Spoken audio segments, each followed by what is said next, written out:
In March 2024, authorities in the Moldovan breakaway region of Transnistria issued an urgent appeal to Russia for help.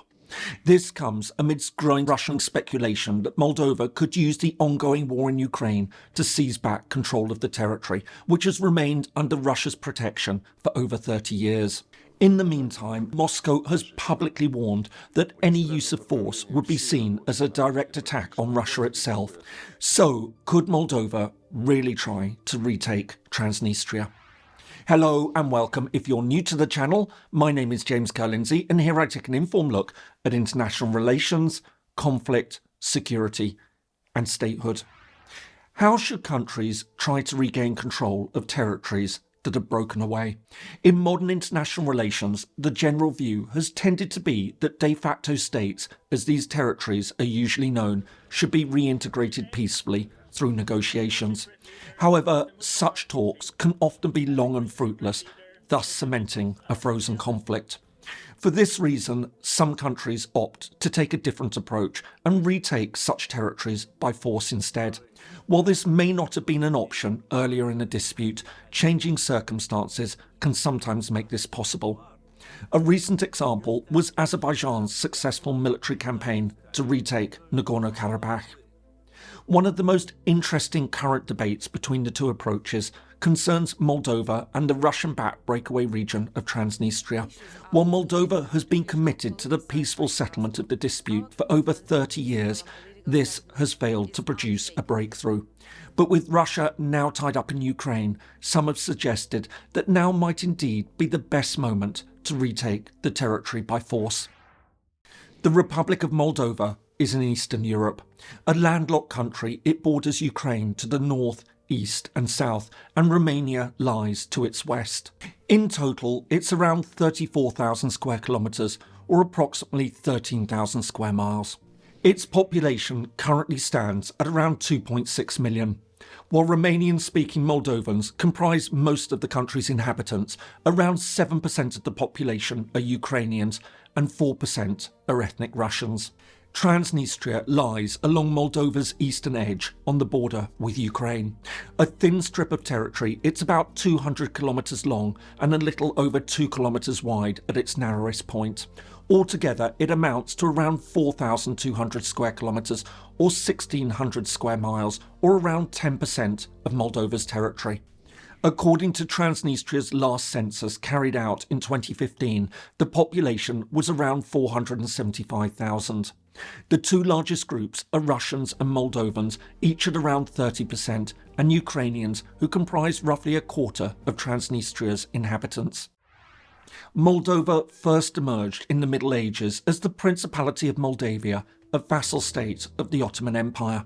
However, following the Russo-Turkish War at the start of the 19th century, the Principality's eastern provinces, known as Bessarabia, were given over to Moscow.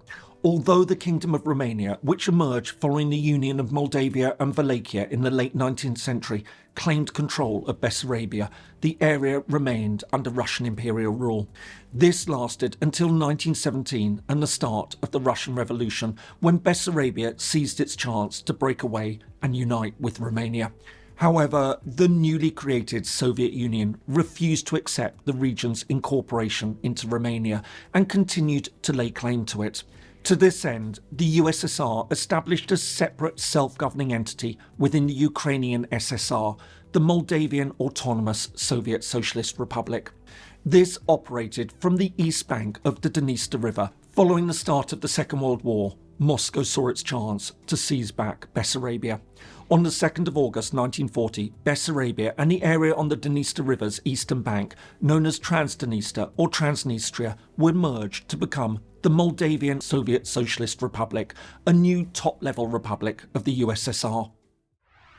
Having established its sovereignty over Moldova at the end of the Second World War, the Soviet leadership now brought in ethnic Russians to control the new republic and reduce Romanian nationalist sentiment.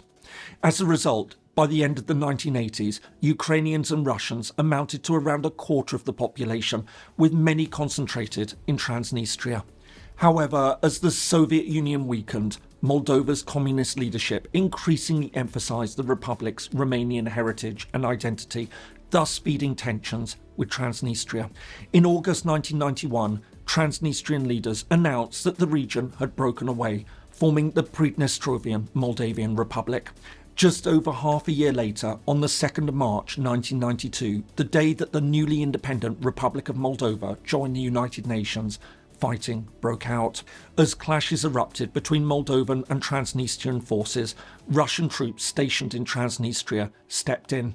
This fighting lasted until the sides agreed to a ceasefire 4.5 months later.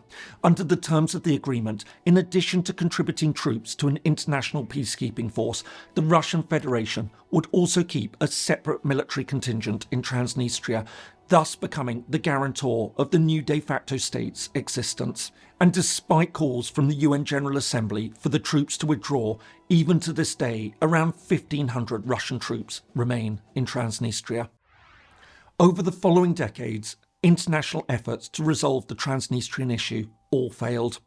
While the sides interacted, neither was inclined to resolve the matter. For many in Moldova, which still had a sizable pro-Russian population, a settlement would introduce more Russian speakers, thus strengthening Moscow's influence over the country's domestic affairs. For its part, Transnistria, which now existed on the margins of international law, had little desire to reach a settlement that would mean giving up its subsidies from Russia and its earnings from smuggling and organised crime. In addition, the situation also benefited Moscow. As long as the conflict remained unresolved, Moldova would be prevented from moving closer to the West, as neither the EU nor NATO would be interested in taking in a divided state. Although in the case of NATO, it's worth pointing out that Moldova was in fact constitutionally committed to neutrality. But after 30 years of relative peace, the start of the war in Ukraine radically reshaped the status quo. Just over a year earlier, Moldova had elected a staunchly pro-European president, Maia Sandu. As a result, there were fears that if Russian forces seized control of Ukraine, Moldova would become Moscow's next target. These concerns were fed by a series of attacks in Transnistria in mid-2022 that many saw as providing a pretext for a Russian invasion. In response, Moldova took urgent steps to move closer to the West. While some suggested that it should drop its neutrality and join NATO, it instead focused on EU membership. Having applied to join the bloc in March 2022, it was granted candidate status 3 months later and cleared to start formal membership talks in December 2023. In the meantime, although there were repeated suggestions that Russia was planning to overthrow the Moldovan government, either by orchestrating mass demonstrations or by sponsoring a coup, the threat of a Russian military invasion had receded. Although Ukrainian forces made limited progress with a counteroffensive launched in June 2023, there was by now little prospect that Russian forces would be able to break through in the south of Ukraine and link up with its garrison in Transnistria, which had been the main fear at the start of the Ukraine war. And it's this strategic shift in Ukraine that significantly affected the debate over Transnistria. With the apparent threat of a Russian invasion of Moldova now gone, attention has instead turned to the possibility of a Moldovan attempt to retake Transnistria. Such calls were further strengthened by Azerbaijan's military offensive against Nagorno-Karabakh, which saw Baku regain control of the region and surrounding areas after 30 years of Armenian control. Such suggestions appeared to gain credibility after Moscow warned that any attempt by the Moldovan government to resolve the issue by force would be seen as a direct attack on Russia. Moreover, speaking to the Russian parliament, Sergei Lavrov, the Russian foreign minister, insisted that Russia would do everything to protect its 200,000 citizens living in Transnistria and in Moldova. However, the Moldovan government has dismissed the idea that Moscow could retaliate, arguing that Russia's military options have now collapsed. Indeed, with Russia cut off from Transnistria, Moldova is already becoming more assertive. This was highlighted when Ukraine closed the border with Transnistria, thereby significantly reducing trade. With this key outlet lost, the Moldovan government introduced tariffs on goods entering Transnistria from its side, a move Transnistrian leaders have called an economic blockade. And it's all this that led the Transnistrian authorities to convene a so-called Congress of Deputies at all levels at the end of February 2024, the first such high-level meeting in 18 years. But while the Congress called on Moscow for help, it stopped short of requesting formal annexation, as many observers had expected. So, could Moldova really be lining up to retake Transnistria by force?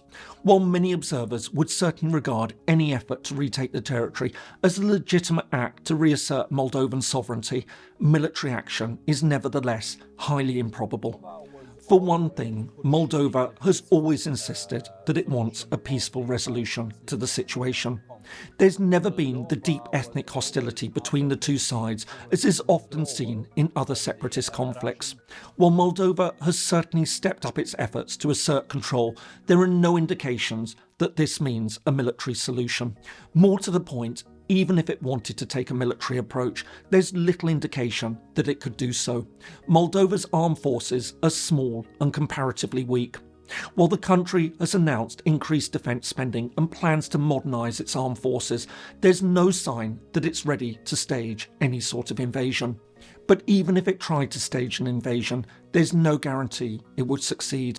Although the Russian military garrison in Transnistria is small and isolated, Transnistrians might be willing to take up arms to fight off a forcible attack. There are also signs that Transnistria is increasing its security forces in the face of what it sees as a growing threat. Moreover, outside forces wouldn't necessarily assist Moldova if things went wrong. Just as NATO has so far avoided troops on the ground in Ukraine, it may also avoid sending combat forces to Moldova if the situation gets out of hand. Although NATO member Romania may well decide to act in such a situation.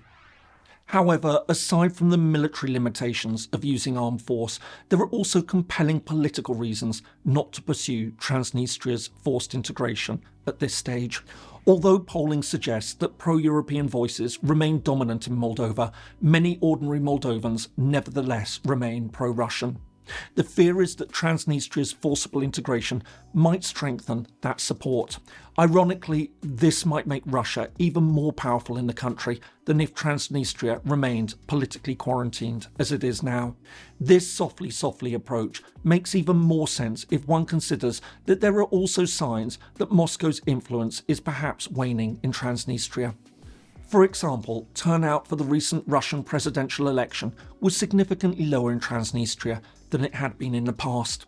At the same time, Transnistria may also be moving slowly but surely towards Europe. With Russia cut off, trade with the European Union has increased significantly, with figures suggesting that it now accounts for around 70% of Transnistria's imports and exports.